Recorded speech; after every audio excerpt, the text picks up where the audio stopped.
एक पाठक ने आपके हालिया ओपेड इजराइल के पास ट्रंप के साथ खुले संघर्ष का जोखिम उठाने के अलावा कोई विकल्प नहीं है का उल्लेख किया, जिसमें आपने लिखा, जब भी इजराइल ने व्हाइट हाउस की अनदेखी कर युद्ध किया, हमें अमेरिका का सम्मान मिला।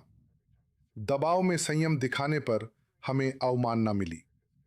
और फिर बाद में आप कहते हैं कि इजराइल को दिखाना चाहिए कि वह ना तो अमेरिका का अधीनस्थ है और ना ही उसका 51वां राज्य, बल्कि एक संप्रभु देश है जिसकी अपनी भूमि और नागरिकों की रक्षा करने की अटूट जिम्मेदारी है। अगर इतिहास हमारा मार्गदर्शक है तो ट्रंप इस बात के लिए हमारा सम्मान करेंगे।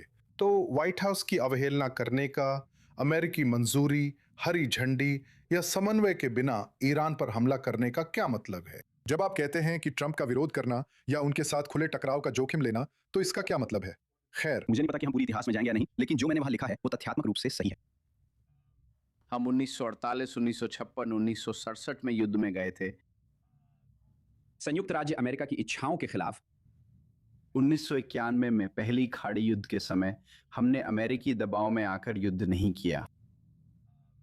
और हिजबुल्लाह के खिलाफ, निश्चित रूप से हमास के खिलाफ हमारे द्वारा की गई कई कार्रवाइयों के दौरान संयुक्त राज्य अमेरिका ने हमेशा हमें रुकने के लिए कहा। अमेरिका 1956 से अब तक हमें हर युद्ध और अभियान रोकने को कहता रहे। हर बार दबाव में झुकने पर हमें तिरस्कार मिला, हर बार विरोध करने पर हमें सम्मान मिला। 67 के युद्ध में राष्ट्रपति जॉनसन युद्ध नहीं चाहते थे, पर 7वें दिन वे इजराइल के सबसे बड़े मित्र बन गए। 2026 में व्हाइट हाउस का विरोध क्यों करें? मेरा मतलब है, व्हाइट हाउस कहता है कि अगर हिजबुल्लाह देश के उत्तर को रहने लायक नहीं रहने देता तो चलिए ईमानदार रहें। मुझे नहीं पता आपके बच्चे हैं या नहीं, पर यदि एरियल, मेरे 2 छोटे बच्चे हैं। ठीक है, क्या आप आज मथुरा में जाकर बसना चाहेंगे? नहीं, ठीक है, तो बस मैं अपनी बात यहीं खत्म करता हूं। इस देश का उत्तरी हिस्सा रहने लायक नहीं है। ये कोई रणनीतिक खतरा नहीं है, ये इस देश के लिए अस्तित्व का खतरा है।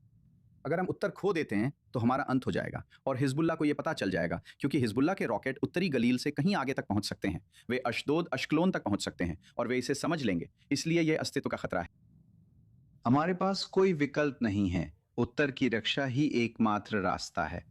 समझौता ज्ञापन के अनुसार इससे ट्रंप प्रशासन से टकराव होना तय था और ऐसा हुआ भी। खबरों के मुताबिक राष्ट्रपति ने नेतन्याहू पर दहिए, जो बेरूत में हिजबुल्लाह का मुख्यालय है, पर बमबारी जारी रखने के लिए गालियां देते हुए चिल्लाया।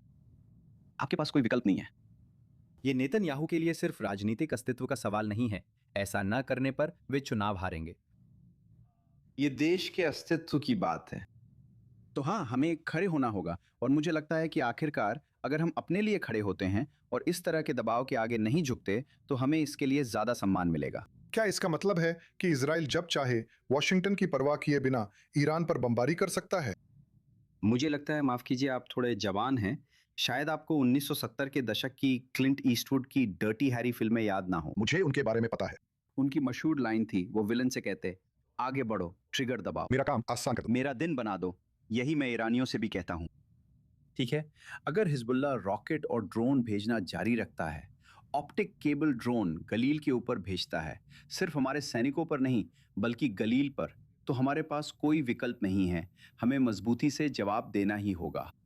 अगर ईरान फिर मिसाइलें दागता है तो हमें वो सब करने का मौका मिलेगा जो युद्ध में नहीं किया था। ठीक है, तो आप क्या वो आवाज दमदार थी? ठीक, हाँ, मैं जो कह रहा हूं वो राजनीतिक स्थिति में ही है। ये रणनीतिक विश्लेषण नहीं, बल्कि इजराइल की सच्चाई है। इजराइल की रक्षा हर हाल में करनी है। हाँ, क्योंकि ये राज्य के अस्तित्व की बात है। बिल्कुल सही, ये सचमुच राज्य के अस्तित्व का सवाल है। ना आपके जानने वाले कई लोग जिनके छोटे बच्चे हैं, वे कल मटुला या किरत शमोना में बसने नहीं जा रहे। सही। अब सिर्फ आप ही नहीं, बल्कि एमओयू भी ईरान और लेबनान के बीच यह संबंध बनाता है। और मैं आपको बताना चाहता हूं, मूल रूप से हम देख रहे हैं कि ट्रंप प्रशासन 2 तरह की बातें कर रहा है। एक जेडी वेंस के नेतृत्व वाला रास्ता है, यानी ईरान के साथ बातचीत वाला एमओयू है, जो जैसा कि आपने इसके पहले पैराग्राफ में कहा, तेहरान को लेबनान की स्थिति पर मूल रूप से अंतिम निर्णय का अधिकार देता है।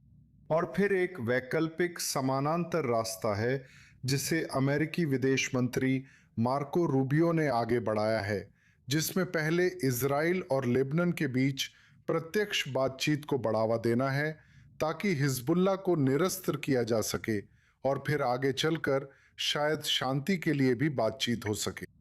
तो मेरा सवाल है, एक तरफ यह एक असंगत रणनीति के रूप में दिख सकता है, या दूसरी तरफ यह एक तरह की चाल भी हो सकती है जिससे ईरान को इस तरह फंसाया जाए कि वे एमओयू पर हस्ताक्षर करने के लिए आकर्षित हो जाएं, ये कहकर कि देखिए आपके पास ईरान से यह संबंध है। असल में जब आप इजराइल लेबनान के वैकल्पिक रास्ते अपनाते हैं तो ईरानियों से कह सकते हैं कि ये दो संप्रभु देश आपस में समझौते कर चुके हैं। हम सिर्फ अपनी इच्छा उन पर थोप नहीं सकते और ना ही आप अपनी इच्छा उन पर थोप सकते हैं। हमें उस प्रक्रिया को स्वतंत्र रूप से आगे बढ़ने देना होगा। आप किस स्थिति को देख रहे हैं? इसका जवाब फिर वही या रणनीति की कमी है? हाँ, दोनों का जवाब हाँ है। आप दोनों में से एक चाहते हैं, असल में दोनों ही हैं। और यह रणनीति है और यह रणनीति है। ये क्लासिक है। ये क्लासिक डोनाल्ड ट्रंप है। वो सबको असंतुलित रखते हैं। किसी को नहीं पता वो कहाँ जा रहे हैं। क्या वो जेडी वेंस का समर्थन करते हैं? क्या वो रूबियो का समर्थन करते हैं? और हर कोई भ्रमित है। इसमें एक खास फायदा है।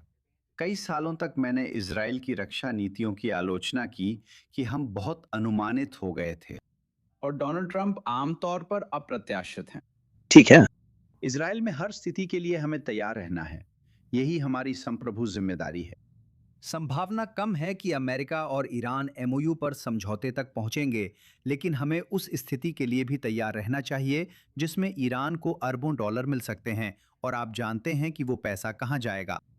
और परमाणु कार्यक्रम शायद कुछ समय के लिए टल सकता है, हमें नहीं पता। लेकिन इस युद्ध में जो अन्य बातें हमने चाही, जैसे बैलिस्टिक मिसाइलें, आतंकवाद के लिए समर्थन, उन पर ध्यान नहीं दिया जाएगा और हमें ईरान के साथ अगली जंग के लिए भी तैयार रहना होगा।